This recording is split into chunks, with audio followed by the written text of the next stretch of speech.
Hey guys, welcome back to the Project B-Ball Podcast. My name's Akarshin. My name's Ben Manungi. So hey guys, today we got an interesting take on the start bench cut. It's gonna be start bench cut trade. This is an interesting one. The players we have is Luka, Trae Young, Zion, and Ja Morant. So for like start, cut, bench, and then trade one. So me, this trade one is an interesting option. Because honestly, if I'm thinking about this realistically, the best player on this list, I'm trading him off. Or the best player that has the most value, I'm trading him off because you'll get more in return for him, right? I think that's where I'm gonna go with this.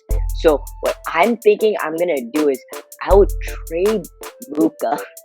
Okay, because he has the most value in the league out of all four of these guys.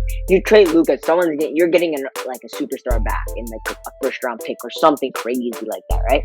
I'm gonna start Trae Young, bench Zion, and cut Ja. I think that's where I'm gonna go. Akarsh, what's your method into approaching this start, bench, cut trade? Yeah, what you said is pretty interesting way to think about it, but I don't think I'm going to be trading Luka. I think I'm starting Luka. I'm going to bench Zion. Then I'm going to trade Trae Young, because I feel like I can get a lot of value out of him. And I'll cut Ja Morant, which is definitely a hard decision. Yeah, I agree with you on that point. Like, yeah, maybe you were trading Trae Young over like Luka, but like the value might be like similar if you cash in properly. Like if you trade to the right team, you can probably get a similar deal for what you will get for Luka.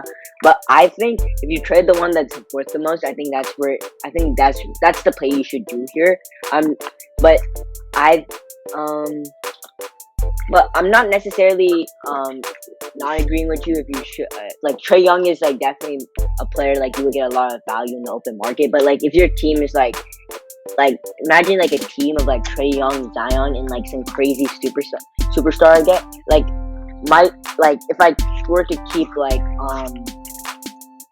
and okay, but then listen, here's this. So say Trae Young has a 4-star value, Luka has a 5-star value. Let's just say that. It'll still be the same thing pretty much because you'll have Luka, which is a 5-star value. Zion's probably a 5-star value. Then you'll have another 4-star value player if you trade Trae Young. In your situation, you'll still have Trae Young, but you'll get a 5-star value player back or a pick. And in that case, I'd rather keep Luka because what is a fair package that you're going to get for Luka? Probably two pretty good superstar, like two pretty good like all-star type players, or like one amazing superstar. Like what do you think? What do you think you're getting for Luka? Luka in the open market right now. It's kind of funny that we're like talking about this because that's like but that's the whole basis of like what you're gonna trade off. So, like I don't think even kind of another way to look at it, what if you just trade off Zion? You probably would, out of anyone here, if you trade him, like if there's no injuries involved type thing, trading Zion might be like you might get like Loki could get like a LeBron, Anthony Davis. You never know, like a high level player. You think you're getting LeBron for Zion right now from the league? Okay, let's think about it from this perspective. In today's teams, what is the best package you're gonna get for Zion? Yeah. I think the best package you're gonna get today is if you trade him to like, who would take him and give up like a superstar? Let's see. I think I know. Who? Honestly, I think the Suns might give up Devin Booker maybe. I would see that too, but like I could see that happening, honestly. Devin Booker in a first-ish might. I'm not sure if that's your best deal. I feel like a team like the Sixers, I feel like a team like the Sixers will give Joel Embiid for Zion. I don't know. Like right now, we're talking about the long-term play. If we're talking about short-term, then right now we're talking about short-term. If you get Joel Embiid, then that's good. But if you get Zion long-term, it's better. Yeah, from what we've seen. But yeah, so let's do another one. But like potential-wise, who would you start bench cut? Like potential-wise, Yeah. So this is interesting. Potential wise, I'm keeping. I think Zion and Luka will be like one of the two best players in the league. So I don't need both of them on my roster. It's based on my. Why would you? Then your roster would be like OP. Just have like the two best players in the league. True, but doesn't mean they're always gonna fit together, right? That's true. Yeah, that's true actually. Yeah. Okay, continue. So if I feel like out of Luka and Zion in the future, barring injury, right? Because we're not considering injury here, right? Barring any injury, he is gonna have a lot of value in the trade market, anyways. Like right now, it seems a little like it won't, like nothing really is gonna materialize properly. But if you do it in the future, a whole lot of stuff can happen. So I'm gonna start Luka. I'm gonna bench. I'm thinking between Trae Young and Ja, who would have the more potential. I feel like a Luka Trae Young like backcourt would just be the most deadliest thing you can ever see offensively. Offensive, yeah. Yeah. So I'm gonna start Luka, bench Trae Young, trade Ja, and cut Ja and trade Zion. I think I'm gonna do the same. No, because of like the value you would have for like trading Zion, you can get like you can get some defensive pieces from that. And then like imagine a backcourt of Trae Young and Luka. That would just be crazy in the future. Especially like right now, they're together. They're both dropping 30 points a game each and like 9 assists each. So like imagine in the future in their primes. That would be crazy. So I think I might keep Zion, but I think your option is a lot better. What you just said. So I think I'm gonna do the same-ish stuff. Yeah, for sure. Of course, just another like thing, because this video is almost done. There's some news about like players like opting out of Orlando and stuff at this time of the recording. Well, what's your like opinion on like some players opting out of Orlando before we end off the video? Oh, I definitely think it's their opinion, and they should do what they think is right in this situation. So, I'm fine as long as it's a player's opinion. That's what I think. So if they want to play, then that's fine. If they don't, then that's also fine. Yeah, I totally agree with you.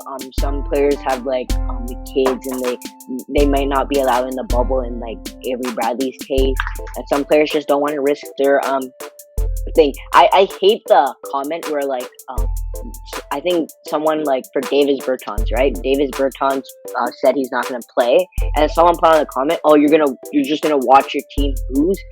And that shows how great of a teammate you are. I feel like that's like, what do you say to that type of comment? Like,